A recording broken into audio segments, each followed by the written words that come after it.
Immediate ভাবে আপনারা solve করবেন। আমরা চাই টিএসএল আবার আসবে, আমরা সাইকে চাই না, সাধারণ মানুষ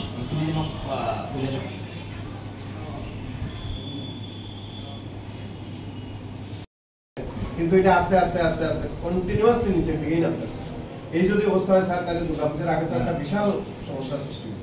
দেখেন সেদিন এত সময় ধরে কারেন্ট নেই, বাড়িতে অনেক বয়স্ক রোগী আছে যারা কনসেন্ট্রেটার চালাতে লাগে, কনসেন্ট্রেটার ইনভার্টার দিয়ে চলে না, আমরা অনেকের বাড়িতেই জেনারেটর নেই, ফলে সাংঘাতিক কষ্ট হইতেছে। রোগীরা এরপরে আমরা হাসপাতালে অ্যাডমিট করছি।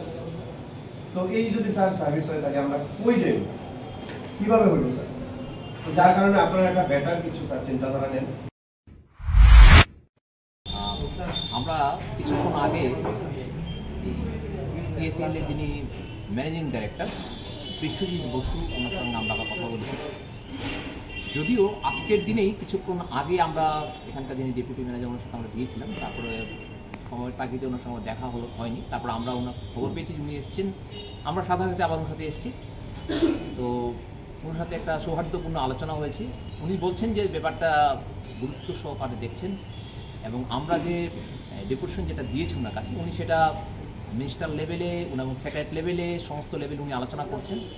উনি আমাদেরকে আশ্বস্ত করেছেন যে কোনো অসুবিধা ওনার সাথে যোগাযোগ করতে বা উনি ব্যাপারগুলি দ্রুততার সাথে সমস্যার সমাধান করবেন। আমরা একটা আবেদন করেছিলাম যে আমাদের এই টিএসএলকে, পুরনো টিএসএলকে নিয়ে আসার জন্য। সে ব্যাপারে তিনি সেটা বললেন যে এটা একটা কন্ট্রাক্ট বেসিস, সরকারের সাথে কন্ট্রাক্ট। তবে হ্যাঁ, পাশাপাশি এটাও বলেন আপনাদের অভিযোগ আপনারা নিশ্চয়ই জানাতে পারবেন, সেটা রাইট আপনাদের আছে। তো সেই ব্যাপারটা নিয়েই আমরা অভিযোগ জানিয়েছি। আমরা আবারও বলছি যে আমরা কিন্তু চাইছি যে সুস্থ পরিষেবা, আমরা সবাইকে নিয়ে চাই চলতে। এবং কিন্তু দেখা যাচ্ছে বারবার যে এখানে বিদ্যুতের সমস্যা হচ্ছে, বিদ্যুৎ পাওয়া যাচ্ছে না, চলে যাচ্ছে। সেই ক্ষেত্রে আমরা অভিজিৎবাবুর কথা বলার পরে আমরা আশ্বস্ত হতে পারছি। তবে উনি বলছেন যে খেয়াল রাখছেন, খেয়াল দেখছেন। আমরা সেদিকে খেয়াল রাখছি যে উনি কতটুকু খেয়াল রাখছেন। যদি সেই খেয়ালটা যথার্থ না হয়, আমরা আগেও বলেছি, এখনও আমরা বলছি যে আমরা কিন্তু সমস্ত পুলিশবাসীকে নিয়ে একটি প্রতীকী ধর্মঘট, তারপর অনির্দিষ্টকালে ধর্মঘট যাব। যে কোনো শর্তে সাইকে আমরা এখান থেকে বিদায় চাইছি, সাই এখান থেকে চলে যাক। আমরা চাইছি পূর্ণ টিএসএলকে ফেরত আসুক, কারণ টিএসএল যে বিদ্যুৎ দিয়েছিল আমাদের একটা মনে আছে, আমরা সাইকে চাইছি না, সেটাই আমাদের বলা ছিল।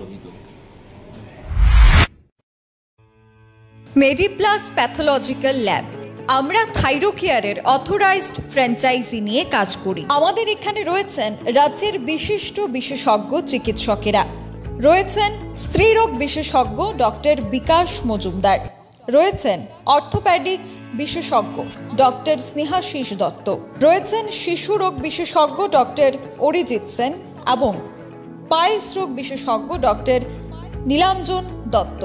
উন্নত মানের পরিষেবা এবং দক্ষ প্যাথোলজিস্ট এবং মাইক্রোবায়োলজিস্ট নিয়ে আমরা কাজ করছি। আমাদের পরিষেবায় থাকছে হরমোন এসে, histopathology, FNSC, haematology, biochemistry, clinical pathology, microbiology এবং সেরোলজি ইত্যাদি এর সুবিধা।